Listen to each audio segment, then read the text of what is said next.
This is Referee's World with Darren Cullum and Richard Mellin. Hello again, and welcome to the Referee's World podcast, the monthly audio magazine which offers education and training for football referees of all levels. My name's Darren Cullum. I'm a Level 5 referee affiliated with Somerset FA, and this is my mentor, the man in my life, my hero, Rich Mellin, who's got so many distinguished titles to his name, I just can't remember them because I haven't got them written down this time, Rich. Hello, Darren. Thanks very much for that quick introduction. Listen, we need to do a quick introduction on this particular episode because we've got a very special guest that we've been waiting to speak to for quite some considerable time. Work commitments and all obviously take a priority over us, but we'd just like to welcome to the Referee's World podcast for the first time, Howard Webb. Hello. Hi, Darren. How are you? Good afternoon, good evening. Yeah, very good, thank you. Good. Well, listen, first of all, thank you very much for taking time out to join us on the podcast. It's great to at last get you here, and I know you're busy, but we've got him, Rich. We've got him. Absolutely. So we got the special man. Yeah. So, listen, Howard, first of all, I'd just like to start by talking about your background in refereeing, first of all. When did you first start? When did you decide you wanted to become a referee, or were you playing football beforehand, that kind of thing? Yeah, of course. I guess like most kids, at the age of sort of like 9, 10, 11, I wanted to be a professional footballer. And crazily enough, I thought I was good enough as well, looking back. But actually, when I do look back, I realise that I was miles away. And most of us go through that, mate. We do, yeah. You get to a stage and you think it's just not going to happen. And that sort of like realisation struck me at the age of about 14, 15 or something like that. And I'd always had an interest in refereeing, I guess, through my dad, because when he'd finished playing locally, he sort of like managed the local team. Quite often, you know, there were shorter referees, so either one wouldn't be appointed to his team's games or the referee might not turn up. So he would step in. He's quite a larger-than-life character with a big booming voice, and he used to quite like the idea of being in charge. So he would take the game as the ref and got into it, decided to become a qualified ref and got really heavily involved. So even as a kid, I'd sort of like got a knowledge of officiating, but never had an ambition to really take it up myself until I realised I wasn't being a good enough player. And my dad said, have you thought about doing a bit of reffing yourself? And at first I was reluctant, but what appealed to me, I guess, it was the late 80s. It was like 1989 it was. And I remember thinking that it might be quite interesting or different to have some younger people refereeing, because all referees that I saw were older guys. I was going to say, when you were sort of at that age, who were the referees that were in charge back then that you would be looking up to? I guess I wouldn't look up to anybody as a ref, if I'm honest. I'd look up to the players, but I didn't really pay attention to the referees at the highest level. Of course, the people at that time were people like George Courtney and Keith Hackett, those sort of people who I've obviously got to know well since, and the guys I look up to now. But at the time, I didn't really pay that much attention to the refs. But of course, those were the big names at the time, and those are the guys that I've actually learnt so much from subsequently. And of course, when you first start refereeing, you do look to the guys that are doing those games, and undoubtedly, you know, George Courtney was somebody that I used to look to, and I used to think, wow, this guy has got a lot of presence on the field. He's got a lot of authority, you know, I did learn a lot from him after I made it to the Football League and the Premier League, because he was assessing at that time. And, you know, I used to, sometimes I'd hate him assessing me because he would always be really truthful. And I used to think, well, George, what are you talking about? But then when I look back later, everything that he said makes perfect sense. It really did. So, there were some big names around, and didn't expect to make it anywhere near the level that they got to. I mean, I just did local football, kids football, alongside playing. So, for example, I'd play on a Sunday morning, I'd referee on a Sunday afternoon, and on a Saturday I'd go and watch football. I'd go and watch my local professional club is Rotherham United, so I'd go and watch them home and away all over the country. And I'd combine. Oh, you were proper dedicated then. I was, yeah. Season ticket holder. Went to about 75 grounds all over the country. You know, down as far as Exeter in the southwest, Gillingham in the southeast.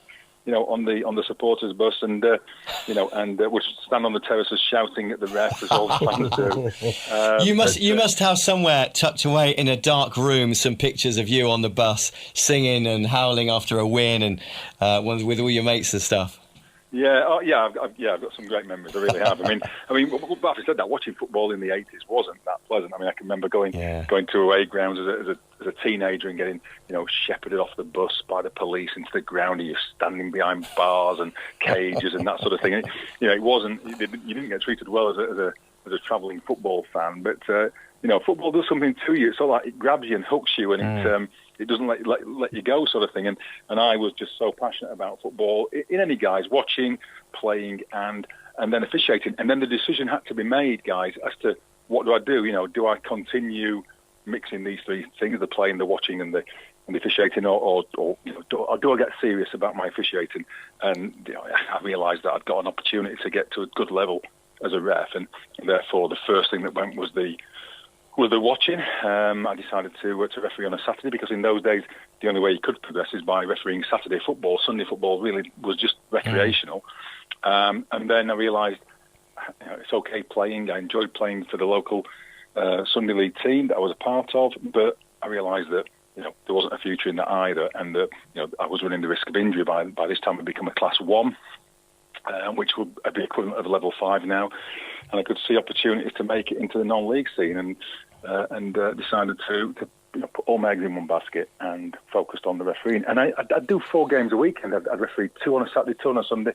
Now, I really think there's some benefits in doing as many games as you can when you're at that stage of development. You're learning from every decision. You're learning from every single reaction from a player, the way you feel about a decision yourself.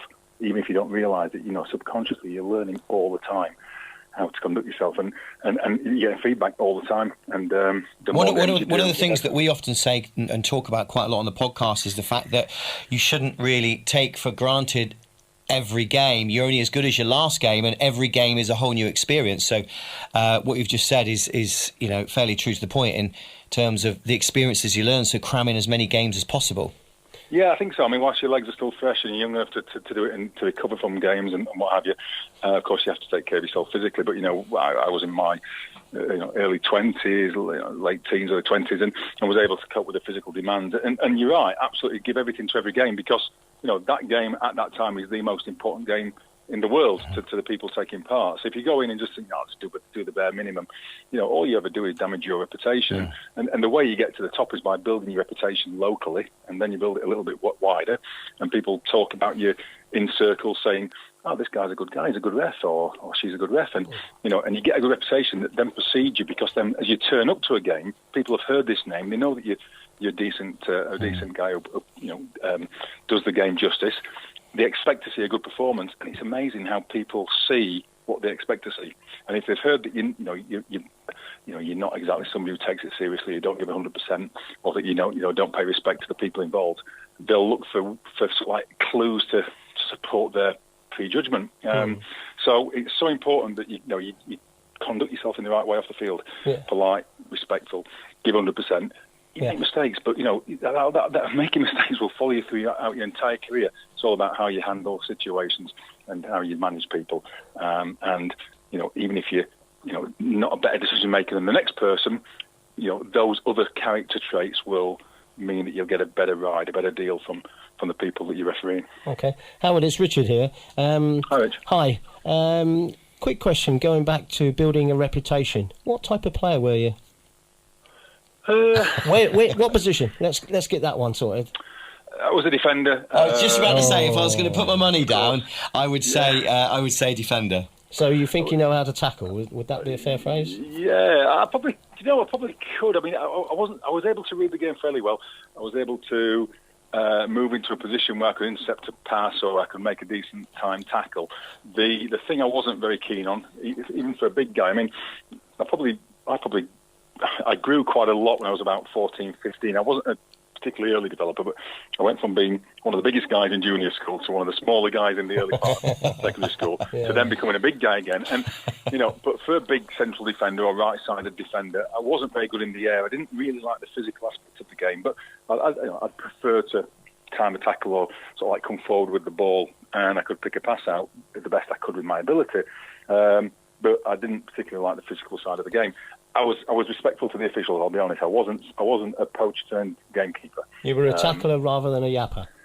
Yeah, I was. Yeah, you'd have a little reaction, but I would always be able to control my emotions on the field. You know, I know some athletes who were difficult players, you know, but I wouldn't say I fell into that category. I think I was somebody who was always pretty level-headed and respectful. Just to confirm the record, did you ever get cautioned or dismissed? I was just about to ask that. You beat me to it.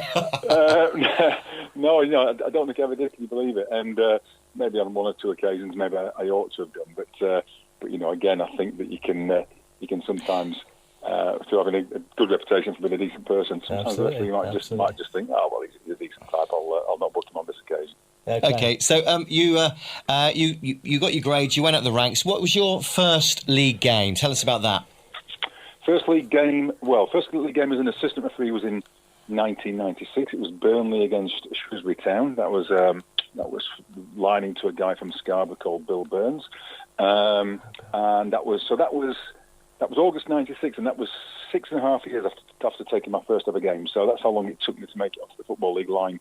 I then progressed onto the middle of the panel league, what is the national league now, the National Conference, in '98. At the same time as making it onto the Premier League line, which came as a bit of a surprise to me, really. But that was a really great grounding, actually, looking back. You know, there's 2 years that I spent running the line to some of the top referees in the country. I mean, I think I lined to Graham Paul 16 times and learned a lot about how to handle yourself in those real high-pressure situations, and you know the scrutiny that's on the people at the Premier League level is huge, and you learn a lot of how to deal with that. And 2 years later, made it onto the Football League middle, or the national list of referees, as it's called, or was called, and my first ever game should have been on the 12th of August 2000, and it should have been a game between between Southend and Brighton and Hove Albion in what is now League Two. But I couldn't make it because my wife was really heavily pregnant with our second child, who's now nearly 16, Jack, and he was overdue. And I didn't want to be a couple of 100 miles away from home, knowing that she could be going into labour at any time. So I spoke to the appointment secretary, who at the time was Jim Ashworth. Jim Ashworth, yeah. Spoke to Jim and said, Jim, could I be excused, please? And sure enough, I was, and Jack came along. He hung on for another 4 days. He came along on the Thursday the following week, and then I could do my game that Saturday, but a local derby between Darlington and Exeter. Anyway, it wasn't a local derby, of course, but for me, it was a massive game, and so I went up to Feetham's up in Darlington and refereed a 1-1 match between Darlington and Exeter, and I think it went okay. I mean, my recollections are a little bit of a blur of that game. It was a massive step. I mean, to take charge of a Football League game is, for somebody who'd been around, the country watching football at that level and wishing all that time I could be on the pitch. Mainly as a player, I'll be honest, but just to be on there as a ref was hugely significant in my life, because I realised just how much football matters to people. I realised how much it can really ruin your day, your weekend. It could, impact upon your life hugely. Really, your passion for football is there, and so to be given responsibility of taking charge of a Football League game was a great feeling. How did you manage juggling your daytime job with all the games and everything? Because obviously being a police officer has shift work and that kind of thing, so it must have been quite a juggle for you. Yeah, it was. I mean, certainly, as I was coming through the refereeing ranks, I had no idea where that journey would take me, so I didn't know that I would make it to the level where you could earn a living. So, of course, you have to maintain full-time employment, and I was an aspiring senior police officer. I mean, I wanted to get as far as I could, and after 7 years of being in the police in South Yorkshire as a PC in Doncaster Town Centre, I was promoted to sergeant and was moved to Sheffield City Centre at the same time as being promoted onto the Football League middle. So I would, because I had aspirations to become a high-ranking police officer, I had to give a lot of effort to that as well, and make sure that I was working the shifts that I needed to work. And so I quite often do games off night shifts. For example, I'd work on a Friday night in the city centre, finish at 5 or 6 in the morning, grab a couple of hours sleep, then drive to Peterborough United or to Cambridge or wherever I might be, at Blackpool, and take the game, referee the game, get back in the car, drive home, have a quick bite to eat, maybe a quick nap, and then get back to the police station for a 10 o'clock start on the Saturday, which is a recipe for disaster. I mean, I'm not saying that's the best preparation. Of course it's not. But if I used leave all of the time, I'd never be at work, you know. So I had to do that. I had to, I would take time off on Saturdays where I could, but of course, you know, I just simply didn't have enough leave to do that. So, but you know, you find out who are the sympathetic supervisors. You find out the ones who have got a passion for football and the ones who you can lean on and say, look, any chance of half a shift off, or if I give you tickets for the game, you know, as my guest, can you, I was going to say, higher up the league you go, the more opportunity you've got to be able to repay them with things like tickets to big games and all that kind of things. They probably and the fact that they were probably showing you that level of support, it was like a mutual thing. And for them, it would have been a real buzz for somebody like yourself coming up through the ranks and starting to appear on all these big games. That would have been a good thing for them. That would have been a good thing for the police. They'd loved it. They loved it. I mean, you know, they had a monthly magazine, and quite often I'd feature on that. And how many times, you know, would people say, you know, South Yorkshire Police Officer Howard Webb taking charge of tonight's game between Manchester City and Liverpool. It is. Exactly. And actually, I didn't really do that much police work. After 2003, my police work really dropped off, and you know, that was when I was made a member of the select group. And so, you know, I did a bit of ambassadorial work, I did some community work, but I've not really done any real policing since 2003. But still, you know, that association survived. And yeah, you're right. You know, the chief constable was somebody I got to know quite well, and was very, very supportive of the fact that I was representing this organisation all around the world. Yeah. Did being a police officer help you a lot in your refereeing? That was my question. Sorry, Rich. I'll let you answer because I've asked too many. No, because obviously, you know, it's yeah. Go on. No. Oh, all right then. Thanks, Howard. Going back to the base, what pushed you into policing first of all? And then, did policing help you to understand a little bit of refereeing? And did the two work in like a contra way? Did they work vice versa as regards skill sets? Yeah, I thought you might ask me that. What pushed me into it in the first place? I don't know really. I always saw it as quite an interesting sort of a job that might be varied. I remember going into my school careers sort of like meeting in the what is now the year 8 or year 9 or something, like it was third year back then, in secondary school, and I can remember, distinctly remember saying to the careers teacher, what do I need to become a What was policeman? Dad's profession, Howard? He was a coal miner for quite a lot of time after he left. After he left school, a lot of people in this part of the world went down the coal mine, and it was a well-paid profession. Yeah. But of course, it was dangerous, and he left not long after we came around, me and my sisters, and he was working on the coal face, and there was a roof collapse quite close to where he was working, and one of his friends was killed, and he came out of the mine that day and said he was never going to go back down because he realised just how close he was to this disaster that could have taken his kid's father away. So he decided to go and do something else. He became a van salesman and all sorts of things. But he always said to me, I can remember when I was a kid, he said, if you want an interesting job, think about becoming a policeman. And I also wasn't sure what else I might want to do. And what I found when I joined the police, I found that a lot of people fell into that category who would become police officers. They weren't quite sure what they wanted to do. And they ended up finding their way into this job, which I was proud to be a part of. I mean, the police, without getting political about things, the police seem to have had a bit of a battering in terms of support just lately, in many respects. Yeah. But I was still very proud to be a part of that team throughout my career, and enjoyed pretty much every day of it. I mean, there was some ups and downs, but there were not many days where I didn't want to go into work when I was in the police. It was an interesting occupation. I got a lot of satisfaction from it as well. As for the crossover, I mean, it's not without coincidence, is it, that there's quite a few guys who make it to the top of the football referee world that come from that background. We've got Martin Atkinson now, we've had Chris Foy, Alan Wiley, and many others as well that have come through a policing background, and you find that happens together with teaching as well. Those sort of like professions where you're dealing with people day in, day out, undoubtedly developing your skills that you can use on the pitch. And a lot of that sort of management of conflict and understanding the laws and making a decision, taking control of situations, staying calm, all those things, do cross over from the field of play onto the street and vice versa, undoubtedly. Okay. Influences on your career. Obviously, your father had an influence on it to start with. As you came through the ranks, who else had influences on your career, and what was the biggest piece of advice any one influence was offered to you?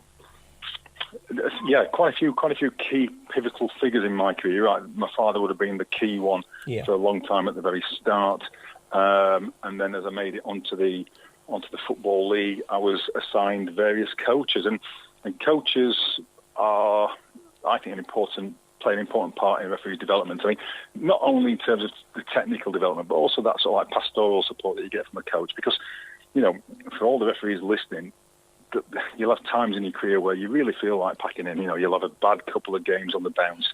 You'll start to struggle for confidence. You'll go into a game expecting to make a mistake because you've had a few in the previous games. Yeah. And that's when you need people to put their arm around you and say, come on, this is pretty normal, this, and, just keep getting through it and fight your way through this period. And I had periods like that every single season, and they were probably less obvious. The more experienced I became, it was less obvious that I was suffering. But I still recognise periods of every single season where I would, struggle for a bit of confidence, and that's quite normal. So coaches play a big part. So my first coach when I got onto the Football League was a guy called Trevor Simpson from West Yorkshire, who was a super coach. He really was. He was upbeat. He was somebody who would put your head back on the right way if you started to lose your direction. And then I was handed over to Keith Hackett, who became my development coach when it was recognised that I was possibly a potential for the Premier League. Keith had a group of referees, which included people like Mark Clattenburg as well, on that group, and he tried to turn us into Premier League referees. And Keith was, it's a different style to Trevor, but Keith was somebody who would give you a lot of belief in yourself, make you realise what was possible, and I was really grateful for Keith for his involvement. Tried to turn you into Premiership referees. Proof of the pudding, it worked. Yeah. I mean, he had a good bunch of lads who he helped push through. I think Peter Walton was in that same group as well that came through, and just to pay for that step up, really. I made it onto the international panel, and when I did in 2005, I was assigned an international coach in Hugh Dallas from Scotland, and Hugh was excellent. I mean, Hugh was somebody that I looked up to as one of the most successful British referees. He was fourth official in the 2002 World Cup final in Yokohama in Japan for Kalina. And I'd seen him do loads of big games, and both the Old Firm games, I've seen the European Cup games, and always looked up to him. And it was an absolute delight to work with him. We had a good relationship, and he had the job of turning me from a Premier League referee into an international referee, because there's quite a lot of different skill sets required. And I went into my first European game, an under-19 tournament in the western part of Spain, on the back of probably doing 30 or 40 Premier League games in 2005. And I can remember the first game I refereed it in my normal sort of a way, and lots of interaction with the players. And the German observer was horrified by the way that I'd handled the game. And it was a different type of management. What I was going to say, what is the biggest difference, the single biggest difference between doing a Premiership game and then going on to a European game? Well, the differences have definitely become smaller, undoubtedly. But 10, 12 years ago, there were some significant differences. I mean, you'd have much more interaction with the players from a verbal communication point of view in England. You would allow the game to flow a little bit more. And when I say flow, I mean, if a referee sees a foul, he's only got really a choice between penalising the foul or playing advantage. That's the only option he's got if he identifies a foul. So it's not a case of turning a blind eye to a foul in the Premier League. It was a case of your threshold for what a foul would be slightly different. So some physical contact, the players would expect it and allow it to happen here, and they wouldn't expect a foul to be called here. Overseas, some small physical contact, they would expect intervention by the ref. So, equally, if you won the ball, if you raised your foot and won the ball with the bottom of your foot overseas, even if you don't make contact with the opponent, they expect the whistle to go for that. They don't expect that to be allowed. Whereas if I penalise that here, people would react and say, "What are you stopping the game for? There's no offence." If I didn't do it over there, the players would initially stop themselves, then realise there was no whistle, and think, hang on, this referee's out of tune with us. So you risk losing control because they then take things into their own hands. So I had to adjust my recognition of a foul. I had to change it a little bit from what I was recognising as a foul here to what I recognise as a foul over there. And it takes a bit of time and a bit of skill. I would say it's got closer over the years. There's less difference. And in my experience, as I got my experience as an international referee, Champions League football was some of the easiest football to referee in the world. It really was. Apart from the pressure and the scrutiny, I found Champions League much, much easier than Premier League football to ref. How did you deal with the language barriers? Because obviously when you are abroad and you've got a whole myriad of languages and, half the time you probably don't know what they're saying to you in their own language or anything, do you? What's that like? Yeah, I do actually know quite a lot of, I won't repeat them today, of course, but I do know quite a lot of swear words in different languages. You should launch a book, swear words in different languges for all football fans. But you just, I mean, first of all the international referees have to speak English. So there's a test every single course that we used to go on, every tournament that we'd go to, we would have all of us, even the English speakers, would have an English language test, and then we'd also have a laws of the game test in English. So you had to have a grasp of the knowledge of the laws in English. Most of the players I did tend to find could speak English if they wanted to. So Daniele De Rossi, for example, a player who plays for Roma in Italy, on the pitch, I can remember thinking maybe he doesn't speak English and didn't really want to communicate verbally. But a few games later, he had a cast on his arm, and he wanted to ask me before the game if he could play with the cast on. And he came into the dressing room and spoke perfect English to me. So, so even the players who have not played in English-speaking countries, because English is such a universal travel language, most players will know some English. So that would be the universal language. But of course, body language is more important than anything at all. And and even not saying a word might be the perfect thing to communicate your message. I can remember back in Euro 2012 in Poland, we were watching some debriefs, and there was a referee from Turkey called Cüneyt Çakır, and in the debrief they showed Cüneyt just looking at a Ukrainian player without saying a word, but his eyes sent a million words to this player. Well, Kalina was the master at that, wasn't he? Absolutely, he was. And I've got a job looking after the Saudi Arabian referees, and I showed a bit of a montage of Kalina to these guys the other day because I want them to use more personality on the field, and I want them to sort of change the approach from maybe one of soft, friendly, approachable to being really quite stern. But it's a case of fluctuating from one to the other depending on what's required at that time, and he was the master at doing that. He could be absolutely smiley and friendly and approachable, but then he could turn as required to make sure the players were left in no doubt at all about who was in charge. Howard, you mentioned about nurturing a personality. For our listeners, and there's plenty of people around the world that listen to the podcast, how do you nurture a personality into refereeing? Can you relate to how you developed the personality to refereeing, or is it something you can actually teach? It's probably the hardest thing I think to teach because obviously a lot of the personality traits come from the person that you naturally are. But there are certain things that you can learn. Hence the reason that a lot of the input that I've been having with the guys that I've got supervision of at the moment is about that. It's about trying to use the right body language. I mean, obviously, you need to stay calm. You need to stay in control of yourself. You need to control your own emotions. You need to use your own emotions in a positive way. You might need to do some acting on the field as well. You might need to show a certain emotion, even if you don't feel that emotion too strongly, but it's going to help control the situation. Poker face is what Richard's just trying to describe to me at the moment. Yeah, exactly. Even if something's not, even if I never used to get really too angry on the field, but I knew that I needed to maybe demonstrate on the pitch that I wasn't happy. And there's no harm sometimes in telling the players that that you're not pleased with what they're doing at that time.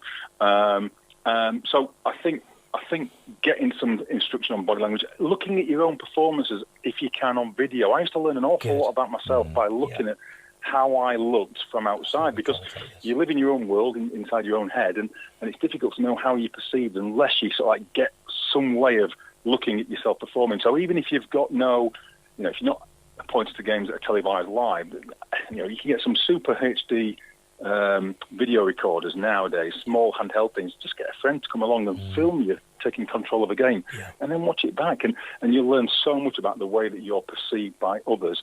And like I said earlier, particularly for the guys at the top level, there's not a lot of difference between the decision-making quality of all the guys who work at the high level, or at any level, at the level that you're at. The people at that level will make similar type of decisions, but it's all about how you sell the decisions and how people receive those decisions as to whether or not you can control the game.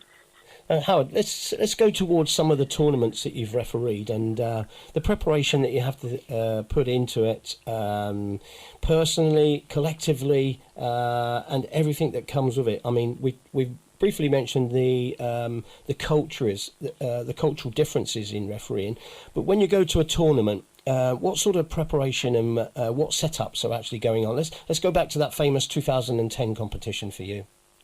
Well, the preparation starts well in advance of the actual tournament itself. For example, for the 2010 World Cup, we were part of the shortlist going as far back as 2007. In fact, I was selected together with Mike Malarkey and Darren Can to be involved in the under-20 FIFA World Cup finals in Canada in the summer of 2007. And the first seminar of that particular tournament, before the first game, was opened up with the words, "Gentlemen, welcome to the road to 2010 World Cup South Africa." So, that was sort of by surprise. I thought, that starts a long way years away. That's 3 years away, and they were saying, look, this is the opportunity to start your journey to the World Cup in South Africa, and sure enough, that in the autumn of 2007, a shortlist was announced, and we were on that shortlist of 50-something referee teams, and then we went all around the world on courses and seminars and other tournaments, just to try to gain that consistency amongst ourselves. At that time in 2007, Howard, did you start dreaming? Did you start dreaming because you'd gone to that Canadian tournament? Did you start dreaming about 2010? Was that possible? Yeah, I'll tell you what.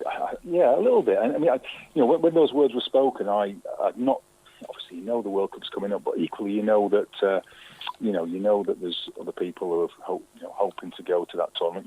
You imagine an English referee will be there. There's no guarantees. I mean, for example, there was no French referee at the last World Cup in Brazil, so even a big football nation doesn't have a guaranteed place. But English refereeing's traditionally quite strong, and I would have expected somebody to be there. But there were other people who potentially could have been selected ahead of me, of course.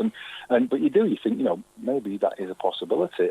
What I did get, I got the bug for tournaments. I mean, the 2007 FIFA Under-20 World Cup in Canada was a massive highlight of myself, Darren and Mike. I mean, we had a great time there. We did 5 games.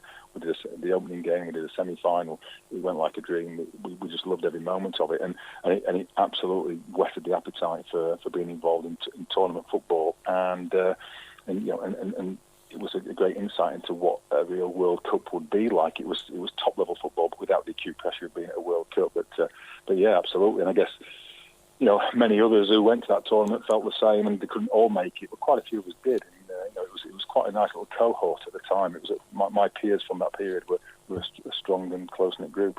Yeah. Yeah, that's great. So with the tournaments coming up, the selection for 2010, how did it? We've already established how it began in 2007, but the final selection from there on in, how did it unfold for you? Well, so that shortlist was reduced down to something like about 38, I think. Originally it was at 50-something, and then I went to Euro 2008, and then went to the Confederations Cup in 2009 down in South Africa. So things were going okay, and I'd survived on the shortlist, and then in the early part of 2010, I received communication from FIFA that I'd been successfully selected within the 29 referee teams that were going to be going to South Africa for the World Cup, and at that point they didn't actually announce which of those 29 would take charge of games and which ones would be fourth officials. They just listed 29 referee teams who would be going down to South Africa, and that's a great feeling. I mean, it then goes public on various websites, and then people start to send messages of congratulations. Yeah.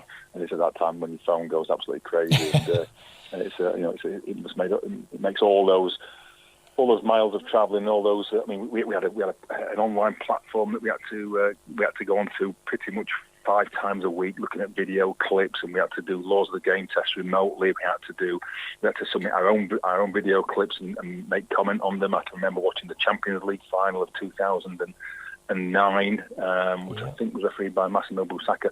We had to sit and do an online forum with all the other candidates so we could talk about situations. So, it was a really thorough process. I mean, it wasn't something where they just, suddenly said, okay, you can go. Yeah. They were really detailed in terms of the preparation that we had for months and months in advance, and they worked as hard. It was quite a long process and quite an in-depth one. This is Referees World with Darren Cullum and Richard Mellon. And that's the end of part 1 with our exclusive interview with Howard Webb on the Referees World podcast. Rich, he's just an engaging character all round, isn't he? Absolutely enthralling. I'm totally in awe of his refereeing T-shirt. I would like to have had 10% of the experience that he's had, and 10% would sort of make me a very happy man, and I would just sit down and chill. And what a nice bloke as well. Absolutely, yeah. I mean, I've been fortunate to be at meetings with Howard. He's very engaging, as you say. He's willing to sit back and listen, because that's a skill in itself. He then comes in with contributions of development where you can enhance a performance, and the ideas and the experience of him are just absolutely colossal. And nobody cannot fail to learn from listening to Howard. Absolutely. And the interview is in 2 parts. You've just heard the first part. When we set out to do this, I think we were counting on getting about 45 minutes out of him. Maybe half an hour, 45 minutes max. Yeah. Okay. And it didn't turn out that way. It went on and on. So we've had to make the interview into 2 bits. So it's a bit more manageable, but it's definitely worth listening. And part 2 is coming up real soon here on the Referees World podcast.